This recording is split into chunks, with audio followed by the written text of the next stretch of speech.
video, we'll be looking at the Cameroon GCE 2020 proposed solution, Pure Mathematics with Statistics, Paper 3, Question 4. Doing the presentation, I'm Tata Ernest, and the question you are going to be looking at is a question on normal distribution.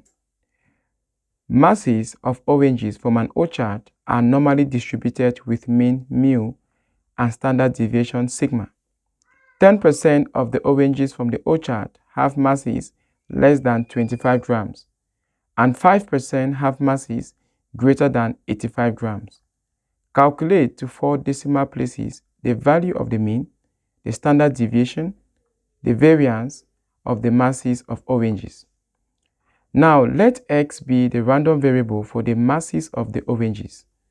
Then x follows a normal distribution with mean mu and variance sigma squared, as we were taught in the questions that the masses of orange from the orchard are normally distributed. So it follows a normal distribution. Now from the question, 10% of the oranges from the orchard have masses less than 25 grams. So mathematically, we can write it as probability of x less than 25 is equals to 10%, which translates to 10 over 100, 0.1. And also 5% have masses greater than 85 grams. So it translates to probability of x greater than 85 is equals to 5%, 5 over 100, 0.05. Now we are asked to find the mean mu, the standard deviation sigma, and the variance sigma squared. Now, if the probability that x is less than 25 is equals to 0.1, since x is a normal variable, then we can standardize it into a standard normal variable z, and the probability of z will be less than 25 minus mu divided by sigma is equals to 0.1. Now, because the normal table that we have gives us the area or the probability to the left, now we can say phi of 25 minus mu divided by sigma equals to 0.1. Now we take phi inverse of both sides, and we have 25 minus mu divided by sigma is equals to phi inverse of 0.1. So we are looking for that z value whose probability is 0.1. But on the standard normal tables that we have, the probability starts from 0.5 upward. So the probability is not found on the table. But we can factor out a negative from this numerator, and we have z is less than negative mu minus 25.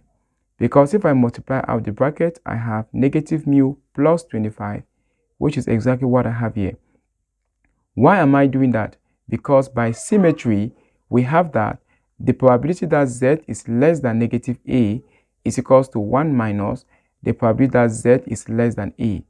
So I will just come here and I'll apply symmetry to the left hand side.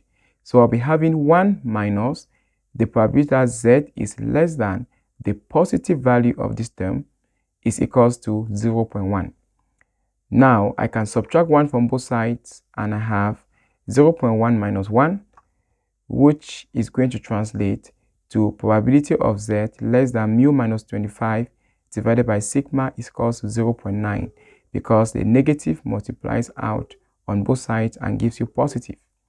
Now again, this is z less than mu minus 25 divided by sigma, the area to the left. So I can evaluate phi of mu minus 25 divided by sigma is equals to 0.9.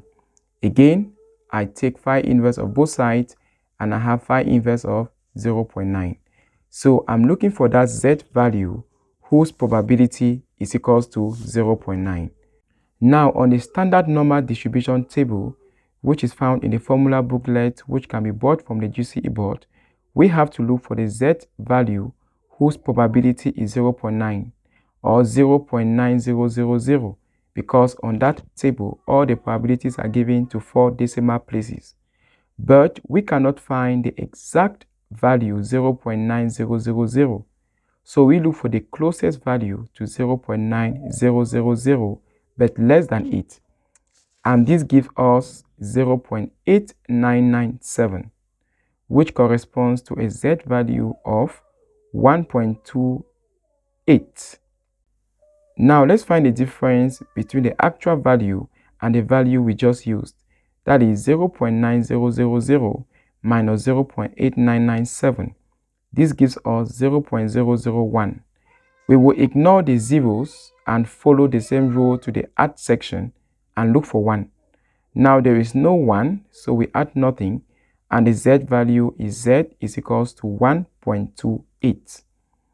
Now that implies that mu minus 25 divided by sigma is equals to 1.28. Rearranging the equation, we have mu, I multiply both sides by sigma and I bring it this way, minus 1.28 sigma is equals to positive 25. Let me call this equation 1. Using the same approach, the probability of x greater than 85 equals to 0.05. So standardizing x into the standard normal variable, we have probability of z strictly greater than 85 minus mu divided by sigma is equals to 0.05.